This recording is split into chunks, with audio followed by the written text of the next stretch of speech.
Dynamite this evening got right into the action with MJF taking on Kyle Fletcher in an eliminator match for that American Championship that MJF had. Thank you for tuning in.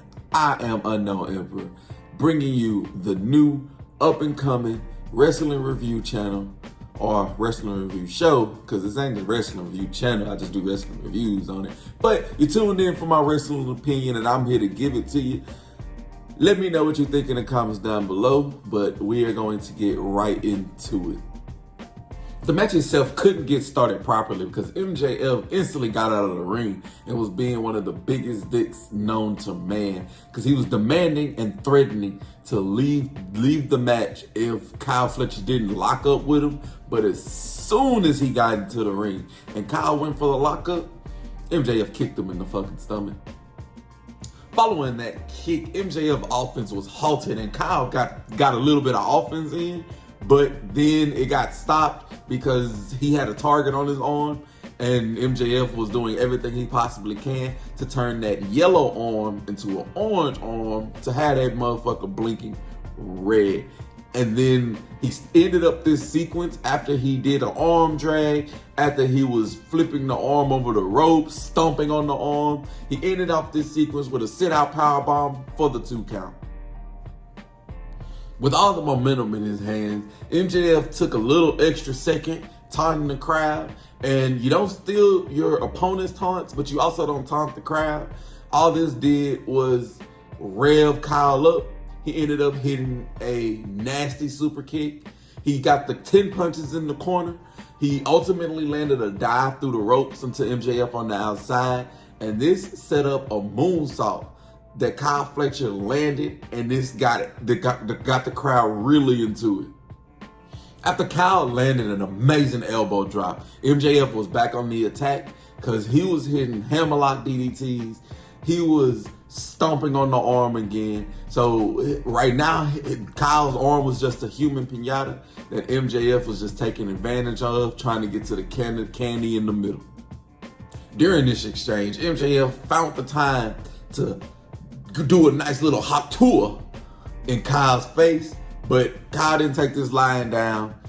He knocked MJF. MJF came back with a destroyer, but Kyle Fletcher did come back with this nasty clothesline, which left both men laying slab dab in the middle of the ring. It was here, these two were landing heavy hitters in the middle of the ring. MJF biting Kyle hitting a pile driver back onto MJF, which got a 2 count.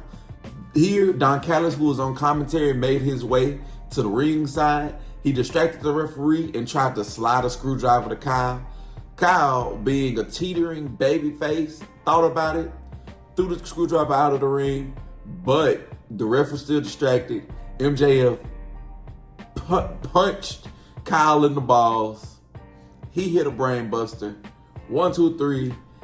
MJF wins the eliminator match. And after the match, he put that diamond ring on. He punched Kyle Fletcher and started to abuse and use Kyle Fletcher after the match. And he was gonna hit that Tiger Driver, that move that Will Ospreay stopped doing. But Will Ospreay, who was subsequently locked into the room, I think Don Callis locked him in the room to kind of put a wedge in between it. And I think that story is gonna play out a little bit later on. But Will Ospreay came out for the save. MJF ran away, and Kyle Fletcher was laying in the middle of the ring, blood leaking, looking like he got shot, and Will Ospreay cradling his head to his chest. So they're set for All In. Will Ospreay gonna take on MJF for that American title, and it's gonna be a great wrestling match. Last time they went 59 minutes and 59 seconds. I'm looking forward to see what happens here, going forward, because it's great storytelling. 2 great wrestlers, and I'm ready to see it.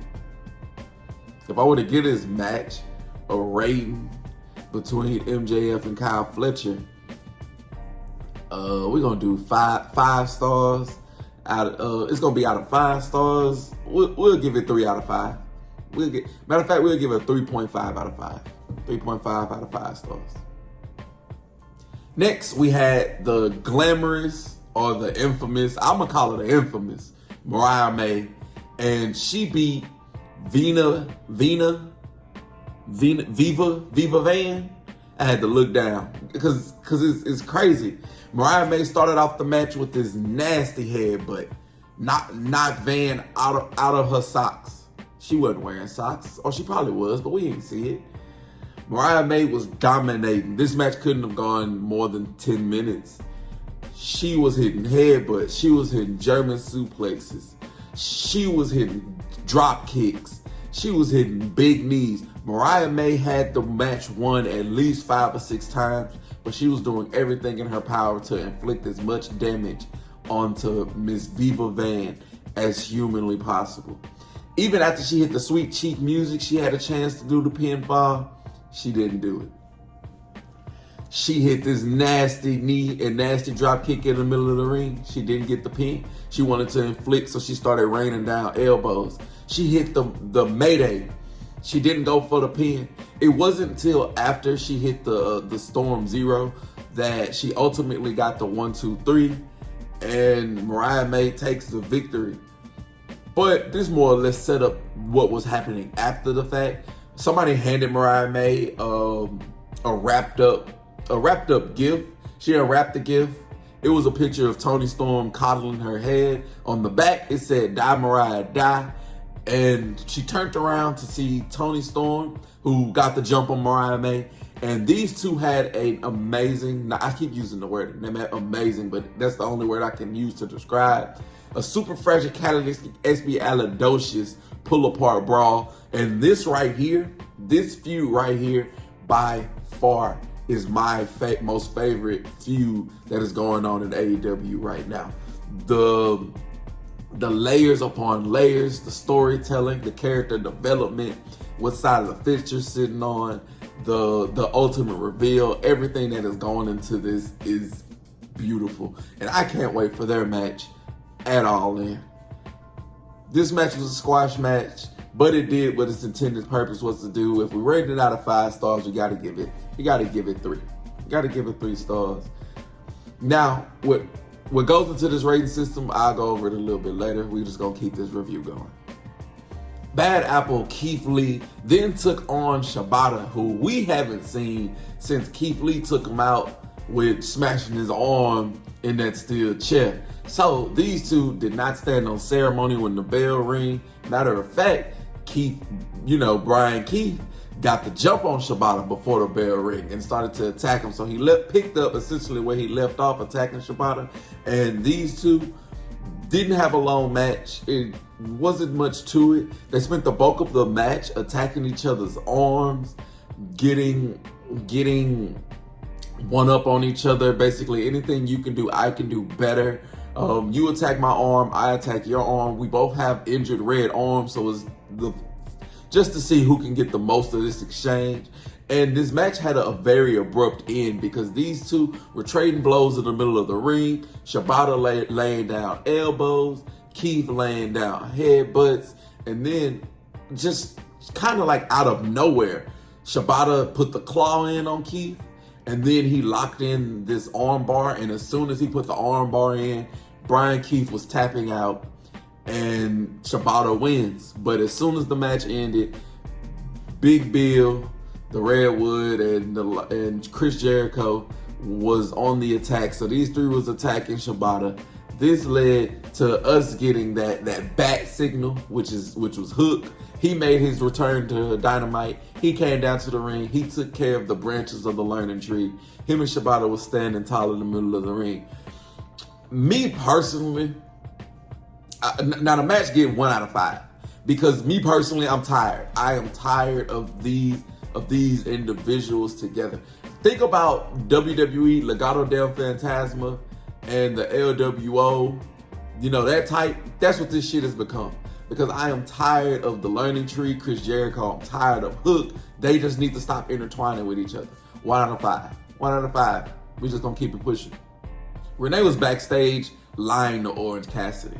And the only reason why I said that she was lying is because Orange Cassidy is gonna have a match with Beast, with Strong, and with Roosh. And his tag team partners from the conglomeration is not gonna come up. And she was like, if you need anything from me, let me know. He said, are you gonna fight for me? She said, nah. So you lied, Renee. You lied. But he said he has some nice hometown local people that can step in and help him out. I wonder who that can be. Renee's night was not done here. Next, she had Hangman Adam Page in the back, and she was asking him about, since he's returned, he's been having this nasty losing streak, but he looked us dead in our eyes, straight through the lens of the camera, and was like, I don't give a fuck about losing. All I care about is Swerve Strickland. This man is psychotic. This is my second favorite feud in AEW. Swerve Strickland, Hangman Adam Page. I personally think Hangman Adam Page is going to cost Swerve at All In, which is going to lead to Brian not retiring yet. And then it's going to lead to another part, another saga, another chapter in this Swerve Hangman feud. And it's going to become like a I Quit blood type, casket match. Like that's what type of feud that this is becoming. But I'm here. I'm all for it. I'm all for it.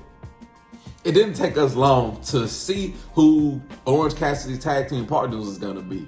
He came out weighing whatever from wherever, freshly squeezed, cool ass Orange Cassidy. Then we got the FTR music. So we got a returning FTR to Dynamite television, and they was Orange Cassidy's tag team partner to take on Roderick Strong, Rouge, and Beast Mortos.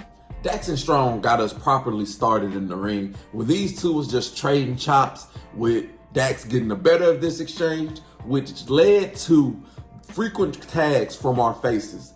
They was tagging in and out, getting quick of the exchanges, and this led to Orange Cassidy getting the last laugh in the beginning of this match when he hit this nasty drop kick on the Roderick Strong, had all the bad guys out on the outside. Him, FTR, just sat there and put their hands in their pockets like some cool motherfuckers. It seems to me that the commercial break was playing heel tonight, because when we came back, Cash was getting triple teamed by the bad guys, and this ended with him getting Samoan dropped by Beast Mortos. And he started to fight back, so this kind of led to the hot tag to Dax, but it wasn't really hot. It was more like lukewarm-ish. Lukewarm tag. He got the lukewarm tag to Dax. Mortos tagged there Strong. Dax and Strong was going at it yet again. Here, Strong got the better of the exchanges. He hit this big boot on the Dax. Dax also didn't see the tag that Mortos made, so he didn't see this big man hop up on the top rope and land this disgusting corkscrew on him. Now, I think he kind of missed it, but he still kind of head-butted all up in the ribs, and I wouldn't want no big man landing on me, no diddy. After the near fall from Mortos' corkscrew, we got Rouge back into the ring, and him and Dax had this weird little chopping fetish throughout the whole match. It was like they were smacking each other in the chest. Boom, boom, boom, and you can hear it echo throughout the whole arena. So why not do it again? So they did that. They had their chopping battle in the middle of the ring, and then which ultimately finished up with both of them knocking each other out. They were laying in the middle of the ring, which led to the hot tag to Orange Cassidy. Orange Cassidy came in running wild, hitting DDTs, spinning deja vus, everything onto the bad guys as far as drop kicks, jumping from the top rope, dives from the middle of the ring. Orange Cassidy was just running wild when he was stopped abruptly by Beast Mortos hitting a spear onto him, hitting a spear onto Dax. But Cash was lucky. He was able to turn that spear tip into a powerbomb, got him out of the way. Rouge was back in. FTR, Rouge, they were smacking each other. Everything was taken care of like that. And then it was here, Orange Cassidy slid into the ring, hit his orange punch. They hit a shatter machine on the Rouge. 1, 2, 3.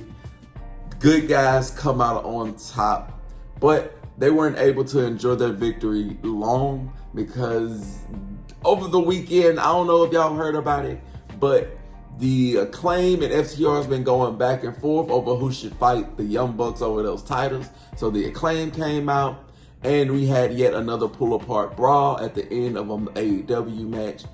And I guess we're going to see where this continues 7 days from now, or we might see a Collision. But the match itself, I mean, I give it 3 stars out of 5. It was good. I appreciated it. This is just storytelling, so I got to take it week to week, day by day, and then we'll see what happens next in the chapter of this match, or in the chapter of FTR and the Acclaim. And we also got to see what happens with Orange Cassidy. But next week it is. Then we had 2 local talents got fed. They got fed to Camille. Camille is the new muscle to Mercedes Monet. It was a 2-on-1 handicap match. It didn't last 5 minutes. She hit a clothesline, she hit a pump kick, she hit a torture rack slam, and she hit like this amazing flip power bomb type ordeal, and she pinned both of them. 1, 2, 3. Camille wins a 1-on-2 handicap match. Immediately after the match, her and Mercedes Monet was standing side by side in the ring. Mercedes Monet was gloating and bragging about how Bianca, Britt Baker, Dr. DMD isn't gonna be there, how she's suspended by the EVPs, and that she's the best woman, blah, blah, blah, blah, blah. Tony Schiavone stayed up, and then he said that per Christopher Daniels, per Tony Khan, Britt Baker's suspension is over, and that she is standing by Satellite. She came onto Satellite. She made it short and sweet. She said she is fighting for that title. She is the real DMD, and that in 7 days she is gonna see Mercedes Monet. Match, get a 1. And we're just gonna see how this plays out. I think it's gonna lead to Jamie Hayter returning to balance the odds up a little bit at All In, but it's kind of this feud kind of got me in the wait and see mode. So that's what we're gonna do. We're gonna wait and see. Main event time. We had Ricky the Dragon Steamboat coming out to sit at the ringside, or sit at the announcer's table, because he was gonna commentate as Daniel Bryan, or Bryan Danielson, fought off against Jeff Jarrett in a no DQ match. And this match got started when Bryan Danielson was making his way to the ring, and Jeff Jarrett came out of the face tunnel and blasted Danielson in the back with the guitar. And he was followed by Jay Lethal and his wife. They were kind of shocked and surprised, but the purpose of this match was Jeff being ruthless to get Bryan Danielson kind of in the headspace to be ready for Swerve Strickland, who was also a cerebral killer. Even though it was a no DQ, they waited for them to get inside the ring to ring the bell. And after the bell rung and got the match officially started, Jeff Jarrett was on the attack. He threw Bryan Danielson into the barricade, and these two started to fight up through the crowd until they made their way to the concession stand area. So those two was fighting a no DQ match in front of a live crowd. Obviously, they fight in front of a live crowd anyway, but these people was up close and personal, and Jeff Jarrett was not holding back anything. As they got up there, Jeff picked up a trash can, he flung it, and it hit Bryan Danielson in the face. He grabbed another one, hit him again, and this got started to become some kind of gruesome, nasty, I'm gonna inflict as much damage on you as you possibly can type match. In retaliation to the trash can, Daniel Bryan had a can, and he went upside Jeff Jarrett's head with the can. And then he proceeded to knock these nasty yes kicks. You can hear him smacking against Jeff's chest, but Jeff didn't like being kicked, so he wanted to give Bryan a taste of his medicine. So he kicked him back, but he didn't kick him in the chest. He kicked him in the balls. Yeah, he kicked him in the balls, had him reeling a little bit. It was here that Jeff Jarrett hoisted Bryan up for a suplex. He suplexed him onto that trash can that he threw in his face earlier. But again, Bryan was not going to be outdone. Since Jeff returned the kick here, he wanted to return the favor here. And he also picked Jeff up and suplexed him on top of that trash can, which really seemed to hurt his back, his leg. It was good. Like this was a nice match. Like I was sitting down, I was tuned in it. In no way, shape, form, or fashion that I think Jeff Jarrett was gonna win, but it was still a nice match. These two was finally able to make their way back into the ring. Bryan Danielson was in control. When they got back to the ring, he was hitting those nice running drop kicks into the corner. And then it was here that he turned into Messi, he turned into Ronaldo, and then he saw Jeff Jarrett's chest. It turned into a soccer ball because all he was doing was kicking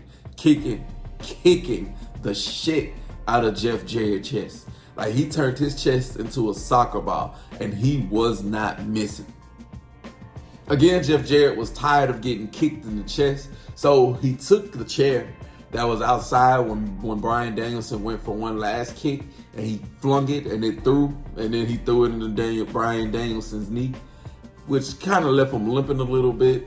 We got back inside the ring. He hit a figure four leg lock, which Bryan Danielson ultimately got out of. This led to him working in a sharpshooter. Bryan Danielson was able to turn this sharpshooter into a label lock that Jeff Jarrett got out of.